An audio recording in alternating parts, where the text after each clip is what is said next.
साई नमः। देखिए, आज हम बात करेंगे दर्शन के दर्शन में जो है कपिल मुनि का दर्शन है सांख्य दर्शन। सांख्य दर्शन देखिएगा, ये जो है सांख्य दर्शन। सांख्य दर्शन में बात है कि सृष्टि पर जीवों का निर्माण कैसे हुआ। तो इसमें देखिए पुरुष की बात आती है। पुरुष के अंदर तीन गुण होते हैं, तीन है, प्रकृति, महत्व, अहंकार। तो इन तीनों से पुरुष का तात्पर्य होता है, या प्रकृति, महत्व, अहंकार से पुरुष का तात्पर्य, या पुरुष से इसका। इन तीनों में एक पूरक पाया जाता है।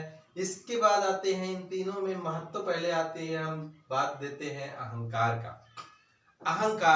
अहंकार जो है, जिसके अहंकार के चार टाइप हैं, चार प्रकार के होते हैं। मन, यहां से बात करेंगे, तन्मात्राएं, कर्मेंद्रियां, ज्ञानेंद्रियां और मन। इसमें पहली बात होती है तन्मात्राएं।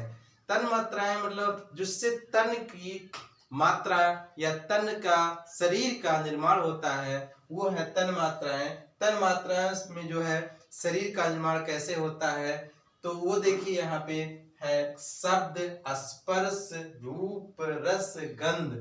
शब्द वे हैं जो आकाश में छोड़े जाते हैं।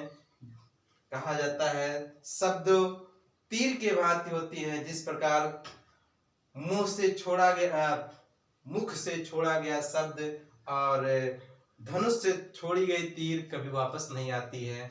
या सात्विक हो या नास्तिक हो, या मतलब कि धार्मिक रूप में हो या अधार्मिक में हो, वो शब्द होता है जो कट भी हो सकता है और निर्मम भी हो सकता है। आते हैं स्पर्श। स्पर्श जो है ये भी वायु में होता है। स्पर्श का भी निर्माण वायु में होता है। फिर है रूप, तेजस। रूप जो ये वही वो रूप नहीं है कि जो मतलब कि नर नारियां आज के युग में जो है अपना मुखौटा परिवर्तन करती हैं, अपना रूप धारण करती हैं। वो इसको रूप धारण करने के लिए तमाम प्रकार की सौंदर्य प्रसाधन का उपयोग करती हैं या करते हैं। तो ये जो है, ये रूप का ये उदाहरण नहीं है। यहाँ पे रूप की जो मुनि जी ने बात किया है, कपिल मुनि जी ने बात किया है, ये तेजस्व, तेज की भावना की बात करते हैं कि व्यक्ति के अंदर कैसी तेजना है, कैसी वेदना है, उसके जिसके द्वारा जो है सृष्टि का विकास हो सके, संसार का निर्माण हो सके और संसार को सुचारू रूप से चलाया जाए। तो ये है रूप। आते हैं बात रस जो है ये जल है। जल से ही जीवन है। जो भी जीवन है, जल ही जीवन कहते हैं। जल से ही जीवन का संभव होता है। फिर आती है गंध मतलब सुगंध, पृथ्वी। ये गंध जो होती है, ये जब मतलब ये पांच तत्व में जो गंध, पृथ्वी जो है, पृथ्वी पर ही इन सब का विकास संभव है। तो इसी पर गोस्वामी तुलसीदास जी ने बताया था, छित जल पावक गगन शरीरा, पंच तत्व मिल बना शरीर।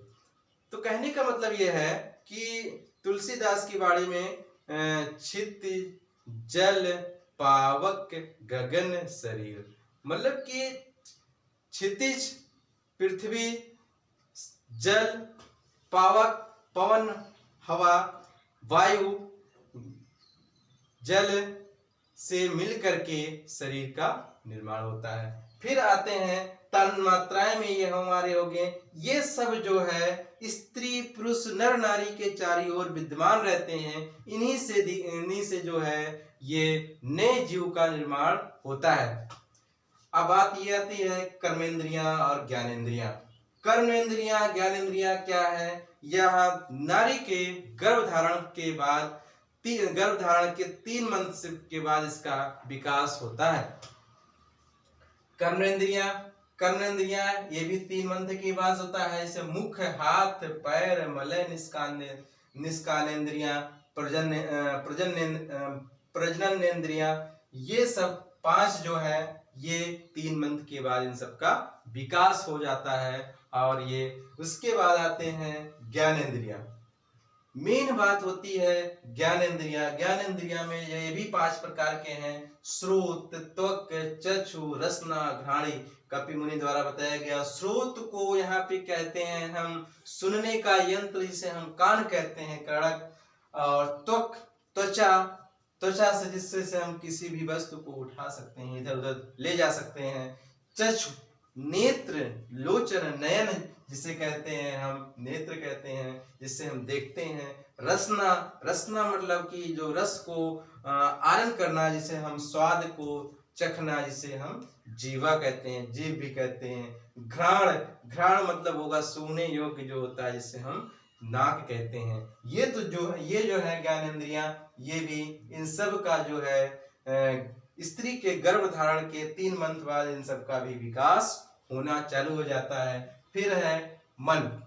मन जो है, मन और बुद्धि, ये दो जो है बालक के या मतलब कि जीव के जन्म लेने के बाद इनका विकास होता है, कह सकते हैं। ये गर्भ से बाहर पृथ्वी पर आने के बाद इन सब का जो है अपना रूप धारण करते हैं, और ये जो है आंतरिक होते हैं, ये बाह्य नहीं होते हैं। ये दोनों जो है ये ज्ञानेंद्रियां और कर्मेंद्रियों पर ही आश्रित हैं। जैसी जिसकी ज्ञानेंद्रियों पे काबू होता है, कि नियंत्रण होता है, वैसे वैसे ये मन और बुद्धि का विकास होता है। मन की अगर हम अलग से बात करें तो मन है, ये मन एक बहुत चंचल यंत्र है, और ये बहुत ही तेज चलने वाला है, जो कि इसका अभी तक भौतिक संसार में इसका कोई मेजरमेंट नहीं किया गया है, कोई मापन नहीं निकाला गया है कि इसकी स्पीड कितनी है, इसका चाल कितना है, किस रेट से कितना तेज चल सकता है। तो ये वही मन है जो कि विश्व का मतलब सृष्टि पर बहुत तेज चलने वाला है। फिर बात आती है बुद्धि। बुद्धि जो है ज्ञानेंद्रियों और कर्मेंद्रियों पर आधारित है। जैसी जैसी ज्ञानेंद्रियों पर जिसका कंट्रोल होता है, नियंत्रण होता है, वो उसका बुद्धि उसी हिसाब से उसकी बुद्धि का विकास होता है। तो प्रकृति, बुद्धि, अहंकार, ये तीनों जो है पुरुष के अंतर्गत पाए जाते हैं। तो यही है कपि मुनि की सांख्य योग शिक्षा दर्शन। तो आज इतना ही बताते हैं, फिर मिलेंगे आपके द्वारा। तो ओम नमः शिवाय।